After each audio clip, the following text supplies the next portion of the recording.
ಇವತ್ತು ಸಂವಿಧಾನ ಅಂಗೀಕಾರ ಆಗಿ 50 ವರ್ಷಗಳಾಯಿತು.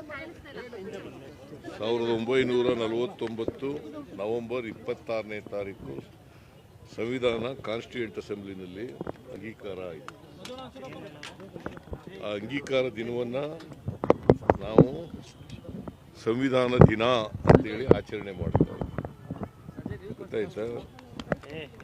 ಯಾವುದೇ ಸೆಂಟ್ರಲ್ ಗೌರ್ಮೆಂಟ್ ಇರ್ಬೋದು ಅಥವಾ ರಾಜ್ಯ ಸರ್ಕಾರಗಳಿರ್ಬೋದು ಮತ್ತು ಸ್ಥಳೀಯ ಸಂಸ್ಥೆಗಳಿರ್ಬೋದು, ಅವೆಲ್ಲವೂ ಕೂಡ ಸಂವಿಧಾನದ ರೀತಿ ನಡೀಬೇಕು. ಸಂವಿಧಾನದ ಆಶಯಗಳೇನಿದ್ದಾವೆ ಆಶಯಗಳನ್ನು ಎತ್ತಿಡಿತಕ್ಕಂಥ ಕೆಲಸವನ್ನು ಮಾಡಬೇಕು.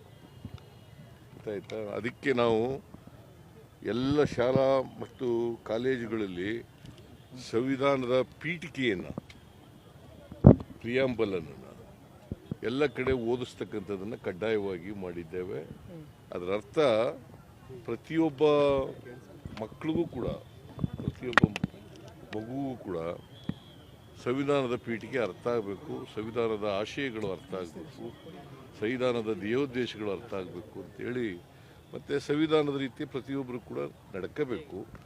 ಮತ್ತು ಏನು ಹಕ್ಕುಗಳು ಮತ್ತು ಬಾಧ್ಯತೆಗಳನ್ನು ಕೊಟ್ಟಿದೆ ಸಂವಿಧಾನದಲ್ಲಿ, ಆ ಹಕ್ಕುಗಳನ್ನು ಚಲಾಯಿಸ್ತಕ್ಕಂಥ, ಹಕ್ಕುಗಳನ್ನು ಪಡ್ಕೊಳ್ತಕ್ಕಂಥ ಮತ್ತು ಬಾಧ್ಯತೆಗಳನ್ನು ನಿರ್ವಹಿಸ್ತಕ್ಕಂಥ ಕೆಲಸವನ್ನು ಮಾಡಬೇಕು. ಸೊ ಅದಕ್ಕೋಸ್ಕರ ಈ ಸಂವಿಧಾನ ದಿನವನ್ನು ಆಚರಣೆ ಮಾಡ್ತಾ ಇದ್ದೀವಿ.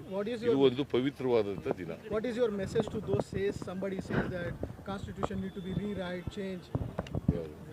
BJP ಸುಮಾರು those who are against the constitution, they are telling like that.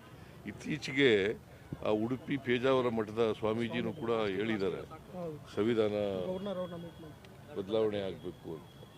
I don't know, ಸಂವಿಧಾನ ಬದಲಾವಣೆ ಆಗಬಾರ್ದು ಅಂತಲೇ ನಾವೆಲ್ಲ ಹೋರಾಟ ಮಾಡ್ತಾ ಇರ್ತಕ್ಕಂಥದ್ದು. ಸಂವಿಧಾನ ಈಗ ಎಷ್ಟು ತಿದ್ದುಪಡಿಗಳು? 106 ತಿದ್ದುಪಡಿಗಳಾಗಿದ್ದಾವೆ. 75ನೇ ವರ್ಷ. ಬಹುಶಃ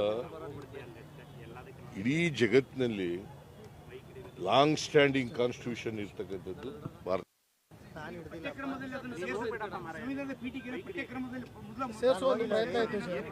ಇಲ್ಲ, ಶಾಲೆ ಅದರನ್ನೇ ಓದಿಸ್ತಾ ಇದ್ದೀವಲ್ಲ.